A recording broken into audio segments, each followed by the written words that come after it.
Doormen, what's going on, guys? Welcome back to Doormen. We are here, and it's Thanksgiving, so had a good meal earlier today. Enjoyed myself. Got to spend some time with the family. I hope you got to do the same. So today we're going to be talking briefly about some things that we addressed yesterday. Yesterday we talked about the topic of stage crashers. This is episode 4 of Doormen. We talked about stage crashers, best practices of what to do if it occurs, how to stop it. We talked about that it is very hard to stop it in general because it happens at random. So what to do when it does occur. Things that frustrate event security, things that frustrate people who are in the security field, as far as clients who embrace stage crashers. It disrupts the show, things like that. Also, the safety issue, not only from a client's perspective, but also the safety issue of people who run on the stage and potentially get hit by hazards like pyro, explosions, moving equipment, things like that. It's just a very dangerous thing that happens in security. So, right today we're going to talk about a few things. I had some people who saw what I was talking about yesterday, some fellow doormen, and they sent in some videos of some things that I had mentioned yesterday. I wanted to jump on today and show the videos that I didn't have yesterday, explaining some of the things going on with stage crashers. And so I appreciate the people who sent that in. And we're going to go over that really quickly today in this video, episode 4. So this video is one of the ones that I was saying I think about the most when it comes to stage crashers and why they are so dangerous. This is the video that I'm referring to right here. Let's check it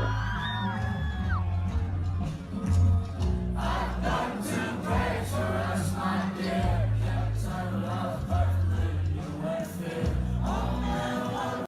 So just context, this is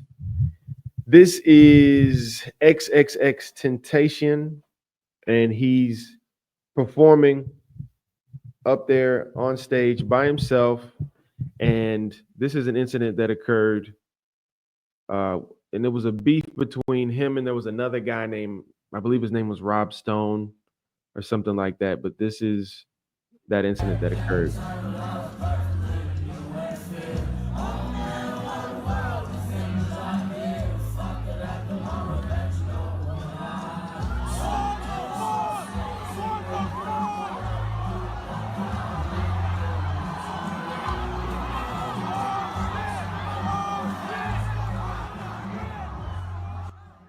Yeah, so as you see right there, here, boom, we've got a stage diver. Look how quickly he closes that distance. He came from the side of the stage, charges in, and punches X. Now, this is a situation, this is where it gets scary because this guy could have had a knife, he could have had anything. I think the story ended up coming out where they were letting people in and some of the bouncers got paid off. I don't know the details behind it. You never know the true story. You get bits and pieces, but regardless, this is a security letdown. This guy was let on the stage. He comes in, throws a punch, knocks the artist completely unconscious. And this is nonsense. Chaos erupts. This is the incident where 3 or 4 people went to the hospital. A guy, I don't know if somebody lost their life, but I know someone was in critical condition. I think the guy who actually punched him, he got stabbed up pretty badly. So this is just an example of a situation that can occur with stage crashers. This is why some guys get overly aggressive when a stage crasher comes and he just wants to to hug the artist or whatever the case may be, you never can be too careful because this can occur. So that was a situation that I didn't have the video for yesterday. Appreciate whoever sent me that. This was another worst case scenario of what could happen. I mentioned this yesterday. This is a artist who was performing and got their career ended behind a stage crasher. Watch this. The secret to myself. I've been scared to let you know just what to do. And it's your fault that I have to catch my breath.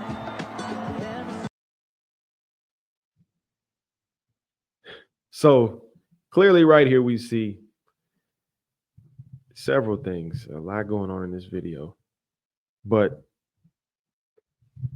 this guy was performing. A lady ran up, he's doing his Michael Jackson stuff. He's hugging the lady. She gets over excited, hugging him, pulls his hair off of his head.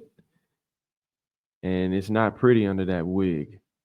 And this is the risk you take. Again, not to get too deep, but artists have an entire ecosystem around them. They've got managers, assistant managers, they got labels, they've got security as a piece of it. They got this guy clearly on the stage has dancers, things like that.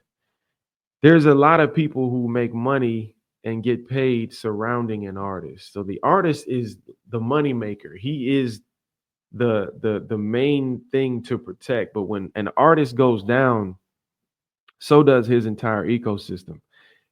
I read that that was this guy's last performance because once the wig gets pulled off, right there, he walks off stage. If you listen, the voice keeps singing.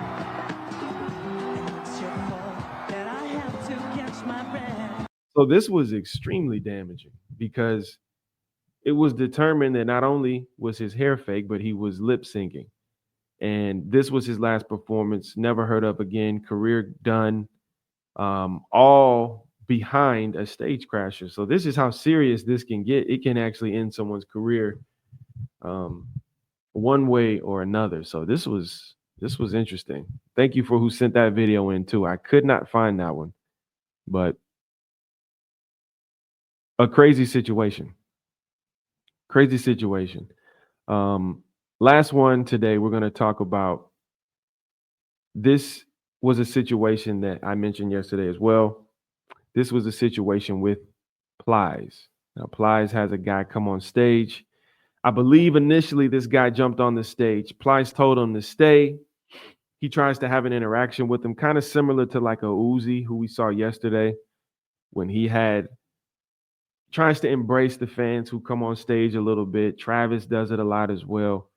Guys who try to be nice to the people who crash the stage. This is why I say here that it's dangerous to embrace stage crashers from a security perspective. This is why we don't like it, because these are unknown variables. We don't know if these people are even fans, what their intentions are for jumping on the stage or anything like that. So let's watch this real quick.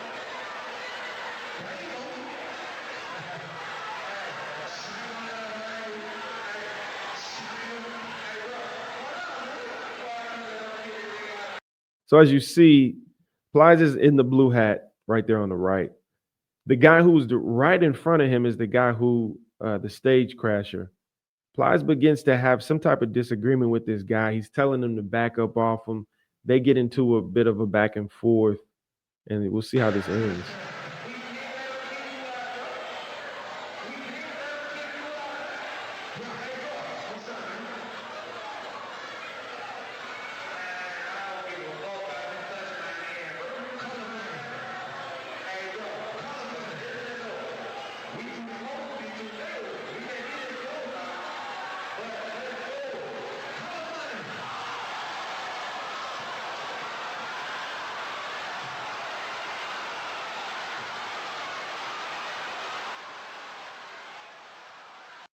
and chaos erupts. Plies was picked up and thrown off of the stage by this guy. Now, security was around when the confrontation began to happen, the back and forth began to happen. You'll see the guy, the dark skinned guy who's in security right there. He starts to walk around and position himself behind the artist. I think he should have grabbed that guy and started to pull him off of the stage. You got to develop a skill of reading the cues of the artist that you're working with. When things are getting hostile, he's trying to push the guy out of his face. Things are already kind of getting physical.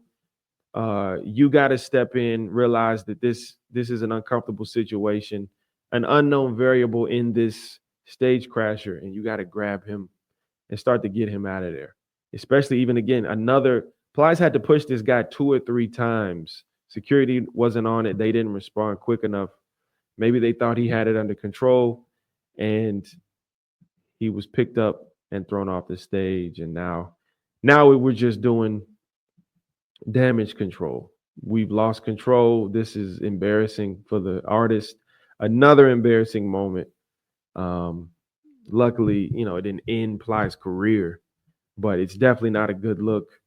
And security dropped the ball right there. So yeah, just wanted to come on briefly, share some of these videos of stuff that I alluded to yesterday, videos that I didn't have at the time that better illustrate the pitfalls of guys who stage crash, some of the things that we think about when we're dealing with stage crashers, why some guys are overzealous with stage crashers and pushing them off of the that's why, because you don't want these type of things to occur and happen with stage crashers, where there are just some people who are coming up harmless.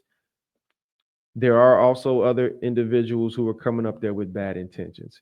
We can't differentiate. We don't know.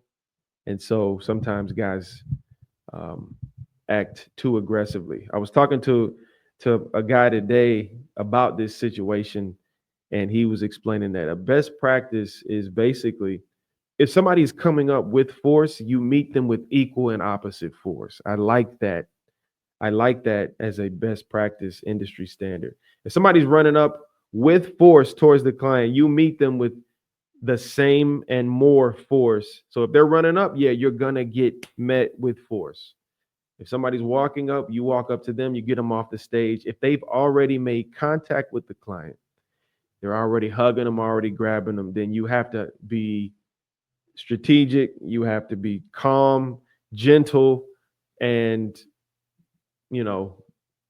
usher them off of the stage, because you never want to have a situation like we saw yesterday where you're throwing a guy off, pulling a guy off stage. He's grabbing the artist and everybody goes tumbling off the stage. You're just compounding one negative thing on another. So we can't have that kind of stuff. So appreciate you guys checking this one out. Make sure to like and subscribe. This has been episode 4, talking about stage divers. And if you guys also find videos of things that you want me to break down, you want to hear my perspective on anything along the lines of topics that we talk about, and maybe there's a video that you think goes hand in hand with something that I'm saying and that I didn't mention, or even a detail that I didn't mention when it comes to protection in the specific area that we talk about, write it, man. Write it in the comments. Send me the video, and I'll make sure to put it on the show and address it. So yeah, that's it. Episode 4. It's a quick one. Stage crashers. This is Doormen. We'll see y'all next time.